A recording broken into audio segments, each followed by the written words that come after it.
नमस्कार, मी स्नेहा. आपण पाहताय पुढारी न्यूज. आमच्या हेल्थ टॉक या आरोग्य विशेष कार्यक्रमात आपलं स्वागत. आज आपण IVF आणि वंध्यत्व म्हणजेच इनफर्टिलिटी आणि त्यावरचे उपचार काय आहेत याविषयी जाणून घेणार आहोत. आणि त्यासाठी पुढारी न्यूजच्या स्टुडिओमध्ये आलेले आहेत डॉक्टर दिनेश बागुल आणि डॉक्टर योगिनी बागुल दाम्पत्य आपल्यासोबत आहे. तुम्हा दोघांचंही स्वागत पुढारी न्यूजच्या स्टुडिओमध्ये. थँक्यू. तर या दोघांशी चर्चा करणार आहोत. मात्र त्याआधी या दोघांची ओळख करून देते. हे डॉक्टर दाम्पत्य गेले अनेक वर्षांपासून रुग्णांच्या सेवेत आहे. डॉक्टर दिनेश बागुल हे स्त्रीरोग तज्ज्ञ आहेत, प्रसूती तज्ज्ञ आहेत आणि लेप्रोस्कोपिक सर्जन आहेत. बागुल नर्सिंग होम आणि होप IVF सेंटरचे दिनेश बागुल हे संचालक आहेत आणि स्त्रीरोग, प्रसूती आणि लेप्रोस्कोपिक शस्त्रक्रिया तसंच वंध्यत्वावर म्हणजेच इन्फर्टिलिटीवर काय उपचार आहेत या क्षेत्रामध्ये हे दोघेही गेले अनेक वर्ष कार्यरत आहेत. उच्च जोखमीच्या गर्भधारणा म्हणजे हाय रिस्क प्रेग्नन्सी या सगळ्या संदर्भात त्यांचा विशेष अभ्यास आहे आणि याच गर्भधारणा नॉर्मल तसंच सिझेरियन प्रसूती कशा प्रकारे पार पाडता येईल यावर सुद्धा त्यांचा विशेष अभ्यास आहे. अत्याधुनिक शस्त्रक्रिया तसंच IVF उपचारांद्वारे अनेक दाम्पत्यांना त्यांनी संतती प्राप्तीचं सुख सुद्धा मिळवून दिलेलं आहे. आणि त्यांच्या पत्नी डॉक्टर योगिनी बागुल या सुद्धा स्त्रीरोग तज्ज्ञ आहेत. त्या सुद्धा खूप प्रसिद्ध अशा गायनाक आहेत आणि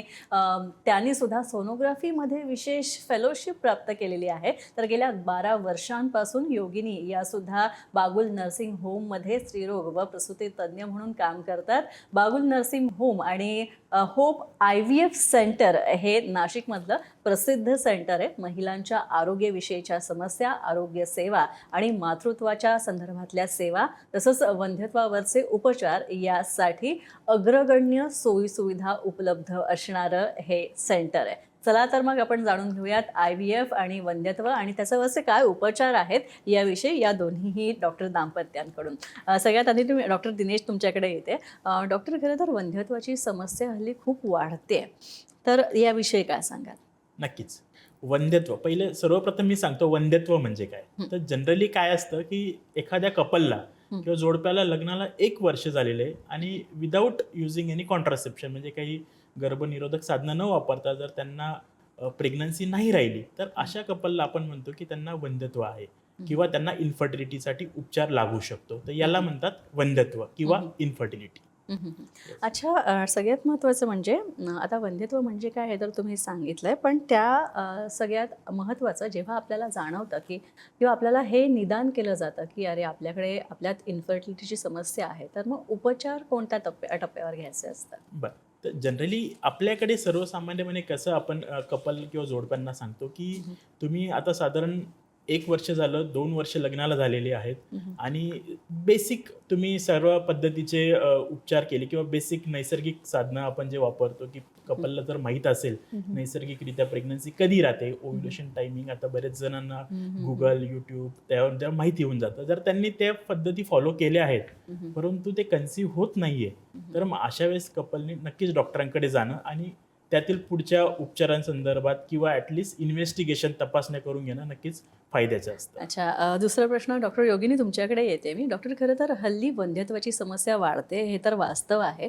पण असं काही आहे का किंवा असा एक समज आहे की ती महिलांमध्ये जास्त वाढते, तर असं काही आहे का? महिलांमध्ये वाढत असेल तर त्याचं कारण काय आणि पुरुषांमध्येही खरं तर तेवढीच ही समस्या आहे, तर याचंही कारण काय याविषयी जरा? नक्कीच. आजकाल जी आपल्या सर्वांचीच लाईफस्टाईल बदलली आहे, तर मेन लाईफस्टाईल चेंजेस, उशिराने होणारे लग्न हे कॉमन आहेत. शिवाय आपण सगळेच आज ज्या जगात राहतो आहे तिथे आपल्या फूड हॅबिट्स बदललेल्या आहेत. पूर्वीचा पारंपरिक आहार बऱ्यापैकी आता बदलला आहे. शिवाय वयोमानानुसारही स्त्री आणि पुरुष आणि सगळ्यात महत्त्वाचं प्रदूषण, प्रत्येक गोष्टीमध्ये जे प्रदूषण वाढलेलं आहे, खाण्यापिण्यात तेवढे आपल्याला जीवनसत्व मिळत नाही आहे, तर इक्वली पुरुष आणि महिला दोघांमध्येही वंध्यत्वाच्या समस्या दिसतातच. त्याच्यामुळे केवळ महिलांवर किंवा पत्नीवरच लक्ष केंद्रित न करता दोघांनीही योग्य वेळी योग्य तपासण्या करणं गरजेचं आहे. अच्छा, डॉक्टर दिनेश, डॉक्टर योगिनी यांनी म्हटलेलं शेवटचं वाक्य फार महत्त्वाचं आहे की स्त्री आणि पुरुष म्हणजे कारणंही तीच आहेत आणि दोघांमध्येही वंध्यत्वाची समस्या वाढीच लागलेली आहे, हेही तितकंच खरं आहे. पण बऱ्याचदा असं होतं की स्त्रीलाच दोष दिला जातो. बरोबर. तर त्याविषयी काय सांगाल? बरोबर, नक्कीच. आता आम्ही ऑलमोस्ट 12 वर्षांपासून आम्ही बघतोय. तर पूर्वी काय असायचं की मूलबाळ होत नाही, मग महिलेला किंवा लेडीज पत्नीला बऱ्याच वेळा घरातून सगळीकडून सामाजिक समस्या फार उद्भवायच्या आणि बऱ्याच वेळा पुरुषाला वाटायचं की माझ्या पत्नीमध्येच प्रॉब्लेम आहेत. बट आम्ही बघतोय जवळपास 50% कपल्स, म्हणजे 50% पुरुषांमध्ये हे प्रॉब्लेम आढळून येत आहेत. म्हणजे असं नाही की दोष हा जनरली आमच्या भाषेत काय सांगतो आम्ही की 40-40 आणि 20, म्हणजे 40% पुरुष, 40% स्त्रिया आणि 20% दोघांमध्ये असू शकतात अगदी, प्रॉब्लेम. अगदी. तर दोघांनीही जेव्हा तुम्ही क्लिनिक्स मध्ये जाताय तर दोघांनी पण तुम्ही डॉक्टरांकडे जा, तुमच्या तपासण्या करून घ्या, जे डॉक्टर सांगतील तुमच्या केसनुसार आणि प्रत्येकाच्या हिस्ट्रीनुसार आपण तपासण्या सांगत असतो आणि त्या नक्कीच दोघांनी करायच्या, ना की एका पार्टनर. अच्छा, डॉक्टर दिनेश यांनी तपासण्यांचा उल्लेख केला, तर डॉक्टर योगिनी तुम्हाला मला विचारायचं आहे की तपासण्या जेव्हा आपल्याला कळतं की हां काहीतरी प्रॉब्लेम आहे किंवा का मूल होत नाहीये, नैसर्गिकरित्या गर्भधारणा का होत नाहीये, प्रेग्नन्सी का येत नाहीये, तर त्यासाठी तपासण्या ज्या महत्त्वाच्या आहेत तर त्या कुठल्या आहेत? लेडीजमध्ये जे वंध्यत्वाच्या समस्या असतात त्याचं जे नैसर्गिक ज्याचं जे ढोबळमानाने वर्गीकरण केलं असतं, तर त्यात गर्भाशयाशी संबंधित समस्या असतात, अगदी. गर्भपिशवीचे आतले काही दोष असतात किंवा ज्या फॅलोपियन ट्यूब्स किंवा गर्भनलिका आपण म्हणतो त्यात ब्लॉक असणे हा एक कारण असू शकतं, किंवा अंडाशयातील समस्या की जे अनओव्युलेशन आपण म्हणतो की स्त्रीबीज वेळेवर तयार होत नाही त्याची समस्या असू शकते, किंवा हॉर्मोनल लेवल्सला समस्या असू शकते. तर मग यातलं आपल्याला कारण जाणून घेण्यासाठी प्रत्येक तपासणी त्यानुसार वर्गीकरण केले जाते. अच्छा अच्छा, म्हणजे स्त्रियांमधल्या हेच वर्गीकरण सांगाल का, म्हणजे कुठल्या कुठल्या तपासण्या स्त्रियांसाठी? बरोबर. तर साधारण गर्भाशय व्यवस्थित आहे का हे बघण्यासाठी सगळ्यात सुरुवातीला सोनोग्राफी केली जाते. तर सोनोग्राफीमध्ये गर्भाशयाची रचना, त्याचा आकार हे व्यवस्थित आहे का हे तपासलं जातं. त्यानंतर अंडाशयाच्या समस्या तपासण्यासाठी काही सोनोग्राफीच्या पण टेस्ट असतात, किंवा अंडाशयातला रिझर्व, जो प्रत्येक स्त्रीच्या अंडाशयाचा रिझर्व हा सुरुवातीलाच ठरलेला असतो आणि वयानुसार तो कमी होत जातो. तर प्रामुख्याने त्या तपासण्यासाठी केलेली जाणारी AMH नावाची टेस्ट असते. तसेच फॅलोपियन ट्यूब्स ज्या ओपन आहेत का, त्यात ब्लॉक नाहीये ना हे बघण्यासाठी HSG नावाची तपासणी असते. रक्तातील हॉर्मोन्सच्या तपासण्या केल्या जातात आणि गरजेनुसार जर प्रदीर्घ काळ वंध्यत्वाची समस्या असेल तर डायग्नोस्टिक लॅप्रोस्कोपी आणि हिस्ट्रोस्कोपी, म्हणजे पोटाची, ओटी पोटाची आणि गर्भाशयाची दुर्बिणीद्वारे तपासणी केली जाते. अच्छा, डॉक्टर दिनेश, पुरुषांसाठी ज्या पण काही निदानाच्या समस्या आहेत ज्याच्यामुळे आपण डिटेक्ट करू शकतो की त्या पुरुषाला वंध्यत्वाची समस्या आहे की नाही, तर त्या टेस्ट काय आहेत? नक्कीच. पुरुषांमध्ये प्रथम म्हणजे आहे सिमेन अनालिसिस, साधं मराठीत वीर्य तपासणी. म्हणजे प्रत्येक जेव्हा आपण वंध्यत्वासाठी किंवा इन्फर्टिलिटी कपल जाणार, आम्ही पहिली टेस्ट पुरुषाला सांगतो की तुम्ही सिमेन अनालिसिस करा. एकदम सिंपल आणि बेसिक टेस्ट आहे. जर त्यात तुम्हाला कळून गेलं की आपल्या मेन पार्टनरमध्ये प्रॉब्लेम आहे तर ती टेस्टमध्ये आपण लगेच पुढे उपचार करू शकतो. तर सिमेन अनालिसिस, आणि काही पुरुषांमध्ये मग गरज पडली तर अल्ट्रासोनोग्राफी करू शकतो आपण. काही त्यांच्या हार्मोन्स लेवल्स असतात, म्हणजे स्पेसिफिक ठिकाणी करावं लागतं. काही टेस्टोस्टेरॉन लेवल्स, थायरॉइड, आजकाल शुगर वाढलेली आहे तर आपण शुगरच्या टेस्ट, डायबिटीज टेस्ट करू शकतो. हायपर टेन्शन, त्यांच्या लाईफस्टाईलशी निगडीत काही असतील तर त्या टेस्ट आपण नक्कीच करून घेतो, डिपेंड आपण सिमेनचा रिपोर्ट बघू. अच्छा, डॉक्टर योगिनी, खरं तर स्त्रियांच्या बाबतीत म्हणायचं झालं तर हल्ली थायरॉइड, PCOD, PCOS आणि अशा असंख्य, म्हणजे अगदी डायबिटीजपासून सगळं, ओबेसिटीपासून सगळं, आणि सगळ्यात महत्त्वाचं म्हणजे इंडिमेट्रियोसिस. तर त्या संदर्भात काय सांगाल, कारण याचा कशाप्रकारे तुमच्या कन्सिविंग कॅपॅसिटीवर परिणाम होऊ शकतो? येस, तर जे आपण हॉर्मोनल लेवल्स म्हणतो की प्रामुख्याने जे थायरॉइड कॉमनली समस्या दिसून येते, तर थायरॉइडचा थायरॉइड हा आजार आपल्या हॉर्मोनशी संबंधित आहे आणि थायरॉइडचा मग आपल्याला इफेक्ट दिसतो की बऱ्याचदा स्त्रीचं वजन वाढलेलं असतं किंवा थायरॉइडमुळे मासिक पाळीत अनियमितता आलेली असते. मग त्यामुळे कन्सीव्ह होण्यासाठी जे ओव्युलेशन टाइमली व्हायला पाहिजे ते होत नाही, तर तिथे आपल्याला थायरॉइड करेक्शन करावं लागतं. त्याच्यानंतर जी AMH नावाची टेस्ट मी मगाशी उल्लेख केला, तर AMH हे अंडाशयाचं रिझर्व चेक केलं जातं. तर त्यामध्ये त्या स्त्रीमध्ये अंडाशयात बीज बनण्याची क्षमता किती आहे आणि त्या बीजांची क्वालिटी कशी असणार हे आपल्याला AMH तपासणीवरून लक्षात येतं. आणि त्यानंतर एंडोमेट्रियोसिस हा आजार आजकाल वाढत चालला आहे. हा पण लाईफस्टाईल रिलेटेडच डिसीज आहे. तर एंडोमेट्रियोसिस प्रामुख्याने जर हाय ग्रेड सस्पेक्टेड असेल तर त्याच्यासाठी बऱ्याचदा MRI ची तपासणी लागते किंवा मग डायग्नोस्टिक लॅप्रोस्कोपी, अर्थात जी मी मगाशी सांगितलं की दुर्बिणीद्वारे शस्त्रक्रिया करून आपल्याला एंडोमेट्रियोसिसचे एक्झॅक्ट निदान आणि उपचार दोन्ही एकाच ऑपरेशनमध्ये करता येतात. अच्छा. डॉक्टर दिनेश तुमच्याकडे येत आहे. डॉक्टर खरं तर यांनी उल्लेख केला त्याप्रमाणे आपली जीवनशैली जी बदललेली आहे किंवा आपली सिडेंटरी लाईफस्टाईल जी झालेली आहे, त्याच्यामुळे सुद्धा आपल्या प्रजनन क्षमतेवर पुरुषाच्या आणि स्त्रीच्या दोघांचाही परिणाम झालेला आहे. तर या सगळ्याचं कॉन्ट्रिब्युशन किती आहे या सगळ्यात? हो. आजकाल लाईफस्टाईल चेंजेस किंवा एन्व्हायरमेंटल फॅक्टर्स आपण सगळं जे बघतोय, आपल्या प्रत्येक गोष्टीमध्ये याचा इफेक्ट दिसतोय. म्हणजे आमच्याकडे येणाऱ्या 10 पैकी 4 मुली किंवा लेडीज ह्या PCOने ग्रस्त आहे. PCOD किंवा PCOS ज्या समस्या आहेत, वजन वाढतंय, जंक फूड भरपूर आहे, जागरण होतंय, नाईट लाईफ कल्चर वाढलेलं आहे, वर्क बॅलन्स स्ट्रेस वाढतोय, म्हणजे नाईट शिफ्ट भरपूर जणांच्या असतात, वेळेवर झोप नाही, आपण गॅजेट्स बघतोय, रात्रभर मोबाईल आहे, हे आहे. बरं, ह्या सगळ्या गोष्टी आपल्या नुसतं आपण हार्ट किंवा शुगर किंवा याच्याशी निगडीत नाही, तर आपल्या प्रजनन क्षमतेवर सुद्धा याचा परिणाम होऊ राहिला. आणि त्यामुळे जे मासिक पाळीचे जे प्रॉब्लेम्स होत आहेत, मेन्स्ट्रुअल प्रॉब्लेम, ते तर मुलींमध्ये होताच आहे. शिवाय पुरुषांमध्ये हे जे वीर्यांच्या किंवा सिमेनमध्ये जे डिफेक्ट होत आहेत, म्हणजे शुक्राणूंची संख्या कमी होणं किंवा त्यांची मोटिलिटी कमी होणं किंवा त्या शुक्राणूंमध्ये त्यांची कार्यक्षमता कमी होणं, ह्या सगळ्या गोष्टी आम्ही पहिल्यांदा लाईफस्टाईलवर फोकस करतोय आणि मग त्याच्या पुढे त्यांची पुढची ट्रीटमेंट स्टार्ट. अच्छा डॉक्टर, आहाराचा उल्लेख तुम्ही केला, तर आहार फार महत्त्वाचा आहे. पण बरोबर. हल्ली ना आहाराचं सगळं गणितच बिघडलेलं आहे.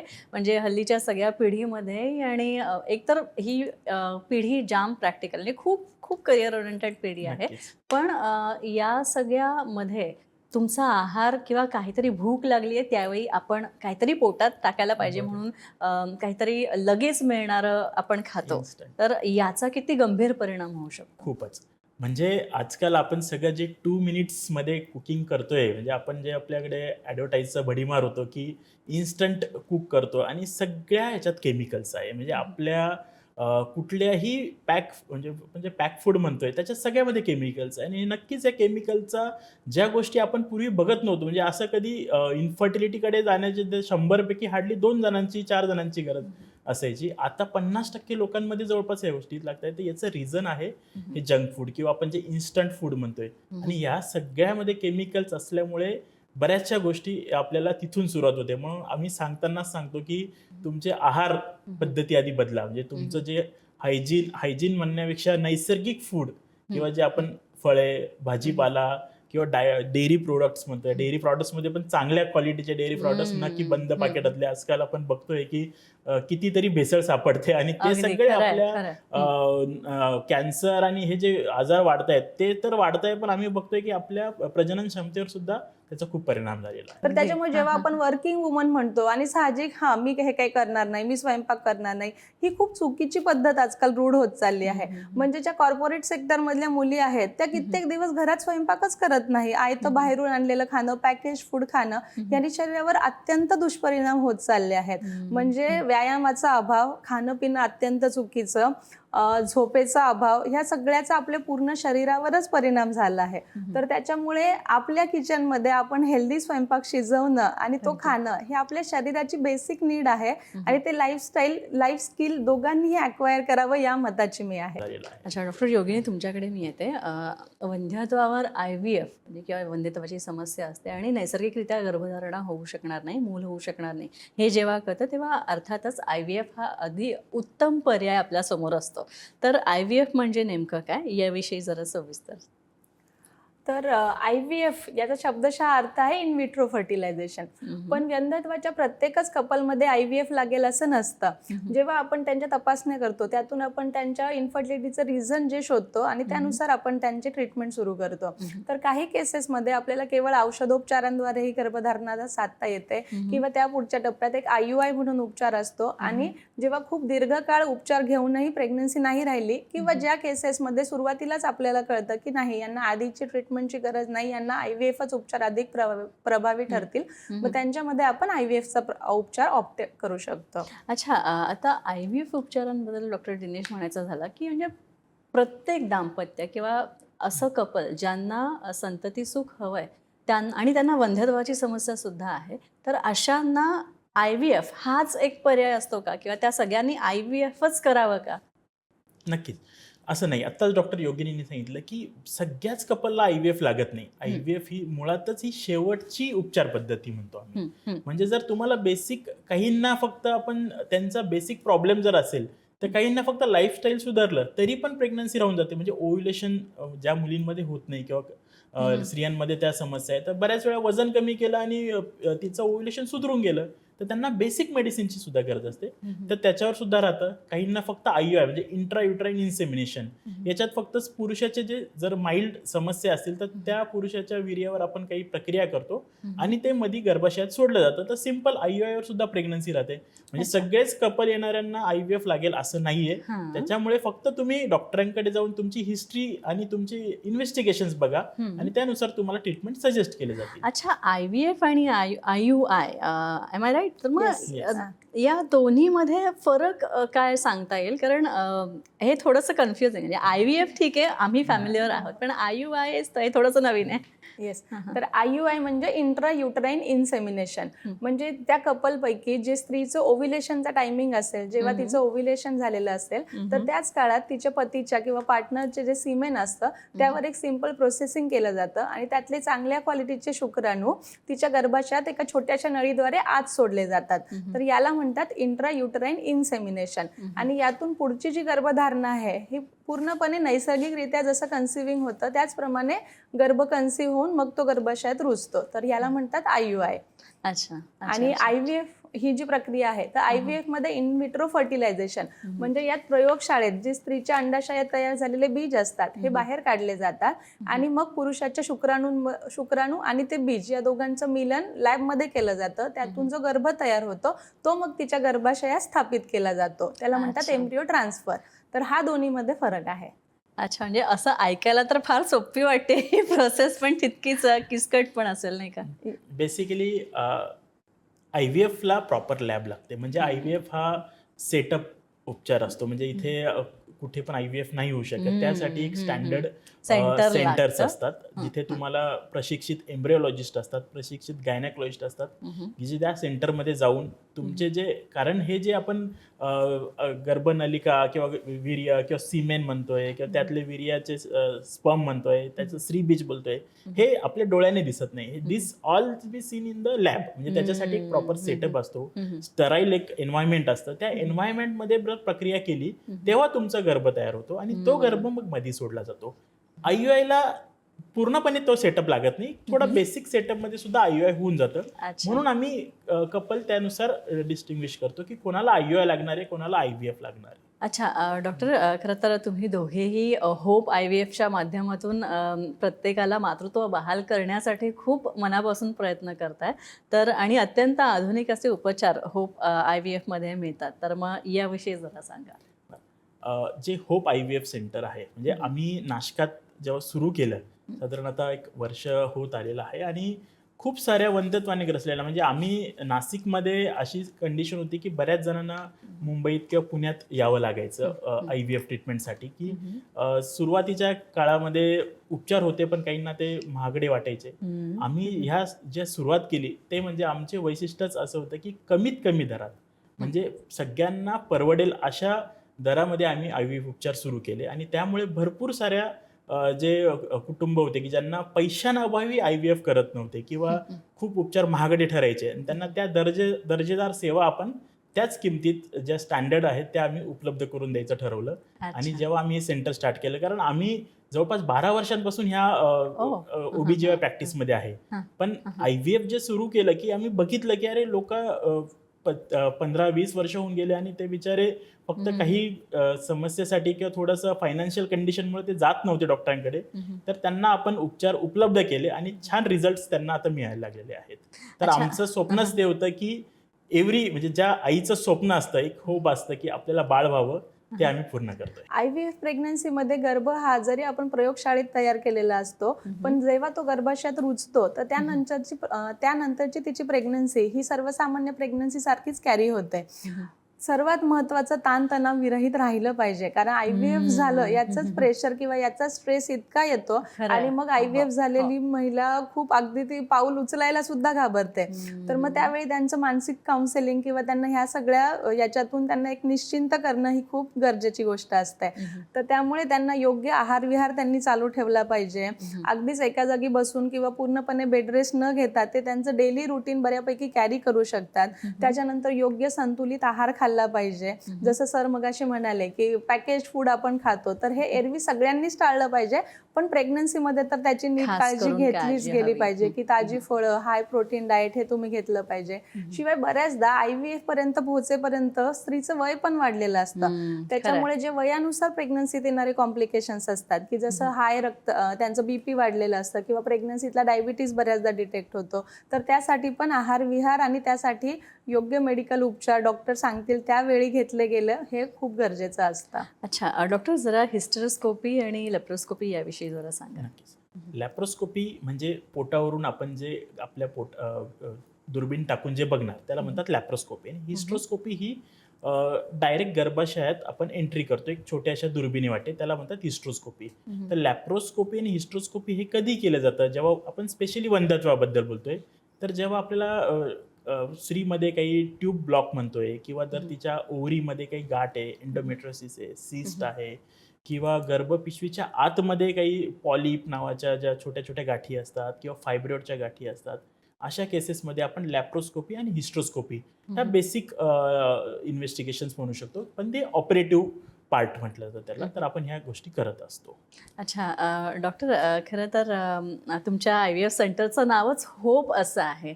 तर मला एक सांगा, जेव्हा आपल्याला नैसर्गिकरित्या मूल होऊ शकत नाही या विचाराने कपल खूप खालावलेलं असतं, पूर्ण मॉरल त्यांचं डाऊन झालेलं असतं, तर अशा कपल्सना जेव्हा ते IVFकडे वळतात, हां पैसे खर्च करायला तयार असतात, पण त्याची शुअरिटी त्यांना नसते किंवा जोपर्यंत ती मिळत नाही तोपर्यंत त्यांना एक कॉन्फिडन्स येत नाही. तर यावेळी काय सांगाल? बरोबर. तर कसं आहे, बेसिक IVF मध्ये जेव्हा आपण एक कपलची तयारी होत असते, डॉक्टर आम्ही सगळं करायला तयार आहे आणि तुम्ही सांगितलेले जे पैसे आहेत किंवा कॉस्ट फॅक्टर आमचं नाही आहे, पण आपण प्रॅक्टिकल राहिलं म्हणजे जे गोष्टी आहे, IVF इज नॉट 100% सक्सेस, हे मुळात कपलला आम्ही सांगत असतो. आपल्याला वाटतं की IVF केलं म्हणजे आपल्याला 100% मूल होणारच आहे, तर तसं नाहीये. जगात IVFचा सक्सेस रेट आहे 40 ते 70%. म्हणजे काही कपल्समध्ये 30 ते 40%, जसं जसं कारणानुसार, जर वयस्कर स्त्री असेल म्हणजे 35 ते 40 वयामध्ये, तर त्यांच्यामध्ये सक्सेस रेट हा 40% आहे. पण जर तीच स्त्री 28 ते 30 वयोगटातली असेल तर त्यांच्यामध्ये 70-80% सक्सेस रेट आहे. तर पहिली गोष्ट असते की हे 100% नाहीये की तुम्ही प्रेग्नंट व्हाल, बट तुमचे चान्सेस जे आहेत म्हणजे डिपेंडिंग अपॉन द केसेस, तुम्ही नक्कीच आपण त्याच्यावर उपचार करू शकतो. हे पहिले आम्ही त्यांना काउन्सिलिंग करतो. दुसरी गोष्ट असते की तुम्ही जे आम्ही सांगतोय तुम्हाला फॉलो करायला लागतं, त्या गोष्टी फॉलो करा. तुम्हाला तुमचे जे पर्सेंटेज आहे सक्सेस होण्याचे, जे ते आम्ही 40% ते नक्की 70% जाऊ शकतात. तर ही गोष्ट पहिली असते. नक्कीच. डॉक्टर योगिनी, मला स्त्रियांच्या बाबतीत विशेषतः विचारायचं आहे की बऱ्याचदा अशा अनेक केसेस तुमच्याकडे आल्या असतील, तुम्ही पाहिले असेल की मूल तर हवंय, पालकत्व हवंय, पण कमालीची भीती मुळात गर्भधारणेविषयी असते किंवा स्वतःच्या शरीरावर शंका घेणं हा जो प्रकार असतो ना, तो पण खूप असतो. तर याविषयी काय सांगाल? बऱ्याचदा बरोबर आहे की जेव्हा प्रेग्नन्सी राहत नाही हे निदान झालं की OPD मध्ये येताना स्त्रीच्या डोळ्यात बऱ्याचदा ती अश्रू घेऊनच येते. तर अशा वेळी सगळ्यात महत्त्वाचं तिला तिची ती भीती घालवणं हे इम्पॉर्टंट असतंच. आणि जे आपण तिच्यावर उपचार करणार आहोत त्या प्रत्येक उपचाराविषयी तिला सायंटिफिक माहिती तिच्या भाषेत समजेल, तिला त्यातल्या ज्या शंका आहेत त्या काढल्या की मग तिची भीती हळूहळू कमी होत जाते.